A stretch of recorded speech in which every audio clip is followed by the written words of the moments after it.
Good evening students, welcome to SRS IAS and law academy. आज की जो हमारी करंट अफेयर की न्यूज़ होगी ये साइंस एंड टेक से रिलेटेड होगी। और आज का जो हमारा टॉपिक है वो है मेघा ट्रॉपिक्यूज 1 सैटेलाइट। तो देखते हैं इसके बारे में। सबसे पहले देखते हैं ये न्यूज़ में क्यों है। तो रिसेंटली जो आपका इसरो जो है, इंडियन स्पेस रिसर्च ऑर्गेनाइजेशन, उन्होंने कैरी आउट किया है कंट्रोल री एंट्री एक्सपेरिमेंट। ये मेघा आपकी ट्रॉपिक्यू MT1 सैटेलाइट जो थी, इसको 2011 में हमने जो है स्पेस में पहुंचाया था with the help of France. तो उसको जो है वापस से उसको डीकमीशन कर दिया गया है और उसकी सेफ री एंट्री जो है, कंट्रोल्ड री एंट्री जो है वो अर्थ के एटमॉस्फेयर में वो करवाई गई है और उसको सक्सेसफुली वो जो है वो हो चुकी है। तो इसी वजह से ये जो है ये आपकी न्यूज़ में है। तो ये जो है इसको कहाँ पे आपका लैंड करवाया गया, तो वो एक अनइनहेबिटेड एरिया था पैसिफिक ओशन का, which ranges between 5 degree south to 14 degree south latitude and 119 degree west to 100 degree west longitude. तो इस इन पॉइंट्स जो आपके लैटिट्यूड एंड लॉन्गिट्यूड पॉइंट्स का ये जो आपका मिड पॉइंट बनता है, वहां पे इसको जो है वो लैंड करवाया गया, या वहां पे उस पर्टिकुलर एरिया के ऊपर जो है टारगेटेड करवाई गई थी इसकी री एंट्री, और वहीं पे ये जो है उसकी री एंट्री वो हुई है। तो इस वजह से ये न्यूज में आ गया। अब देखते हैं कंट्रोल्ड री एंट्री जो है ये क्या होती है।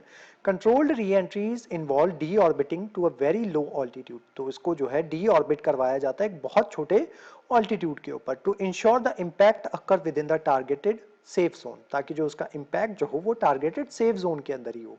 यूजुअली लार्ज सैटेलाइट्स और rocket bodies which are likely to survive aerothermal fragmentation upon reentry are made to undergo controlled re-entry to limit ground casualty। तो बेसिकली ऐसे बड़े बड़ी जो आपकी सैटेलाइट्स जो होते हैं या रॉकेट बॉडीज जो होती हैं, ताकि वो एरोथर्मल फ्रेगमेंटेशन जो है उसको सर्वाइव कर पाए। ये एरोथर्मल फ्रेगमेंटेशन क्या होता है ये अभी आगे आगे जाके मैं आपको बताता हूँ।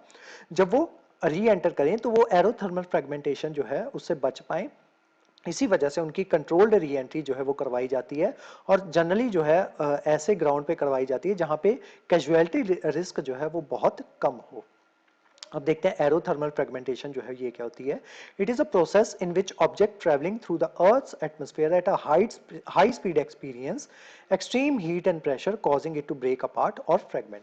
तो अगर आपका आसमान से कोई चीज आपके ऊपर नीचे जो है अर्थ के अंदर एंटर करेगी, तो उसका जो स्पीड होगी एक तो वो बहुत ज्यादा होगी, और उसके ऊपर जो है एग्जर्ट करेगा, जो हीट और प्रेशर जो उसके ऊपर जो एग्जर्ट करेगा वो काफी ज्यादा अमाउंट में होता है। इस वजह से क्या होता है, जनरली अगर जो आपके मीटरॉइड जब आपके अर्थ के ऊपर जो है गिरते हैं, जनरली वो क्या करते हैं, वो आसमान के अंदर ही उसके ऊपर इतनी हीट और प्रेशर जो है वो होते हैं और इतनी ज्यादा स्पीड से वो आ रहे होते हैं कि उनके ऊपर जो है वो अर्थ तक पहुंचते पहुंचते ही वो खत्म हो जाते हैं या डिस्ट्रॉय हो जाते हैं, बिल्कुल छोटे छोटे टुकड़ों में बट जाते हैं।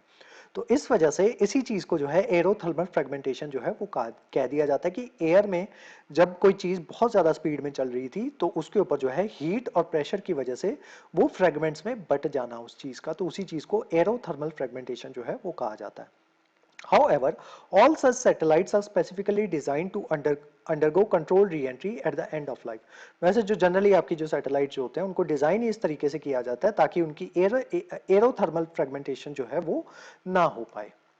अब देखते हैं इस सैटेलाइट के की पॉइंट्स जो है वो देख लेते हैं। मेगा टर्कोइस 1 सैटेलाइट के की पॉइंट्स MT1।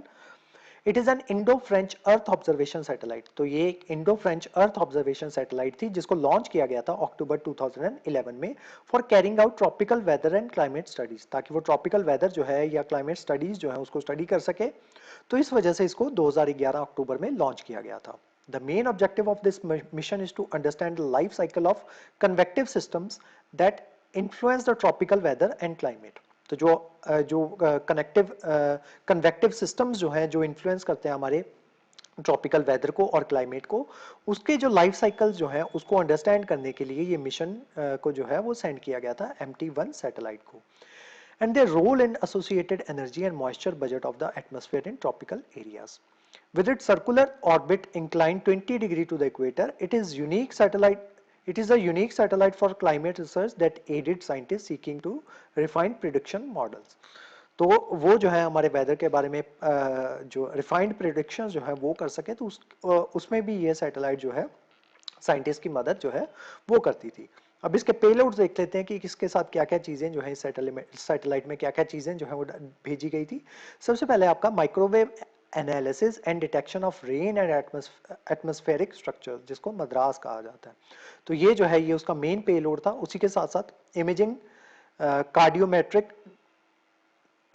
इमेजिंग कार्डियोमीटर, जो कि जॉइंटली डेवलप किया गया था फ्रांस के द्वारा। फ्रांस की एक एजेंसी है CNES, उसके द्वारा, और इसरो के द्वारा इमेजिंग रियोमीटर, ये दोनों के द्वारा डेवलप किया गया था। इसको भी साथ में भेजा गया था। उसके अलावा साउंडर for probing vertical profiles for humidity, तो ये भी CNES फ्रांस के द्वारा ही डेवलप किया गया था। उसके अलावा स्कैनर फॉर रेडिएशन बजट, तो ये भी CNES फ्रांस के द्वारा डेवलप किया गया था। उसके साथ साथ रेडियो